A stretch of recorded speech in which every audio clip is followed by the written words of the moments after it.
Yeah, I think it was probably Idi Amin that said there'll be no guarantee of freedom after speech, rather than David Lammy, but it could equally have been said by David Lammy, a robust the legend in New York, bringing the show to a close with his characteristically frank and brilliant observation on Barack Obama. Barack Obama came out this week to try to get the black American men back on the plantation, the Democratic Party's plantation.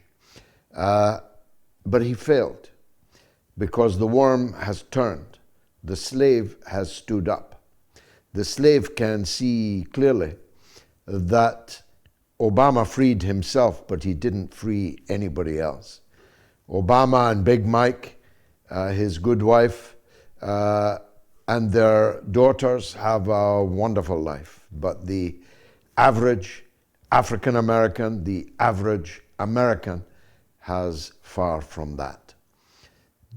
Barack Obama killed a lot of folks. He tortured a lot of folks. He promised that he would close Guantanamo where they were torturing these folks, but he never did. He never stopped the wars. He accelerated them. He multiplied them. The reason I'm so particularly bitter about him is because I met him once. And as we marched through the streets of Washington, D.C., down to the White House together, he was a junior congressman, local congressman in Chicago at that time. We talked. We talked about his mentor and one of my heroes, Professor Edward Said. And it became abundantly clear on the slow march that there was nothing that Barack Obama did not know about the Middle East. He didn't have the alibi that George W. Bush did of being an imbecile. Barack Obama was a very clever and highly educated man.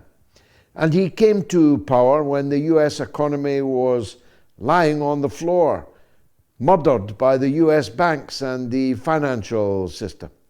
He came to power when America was embroiled in a series of unwinnable and unjustifiable wars. And he continued them.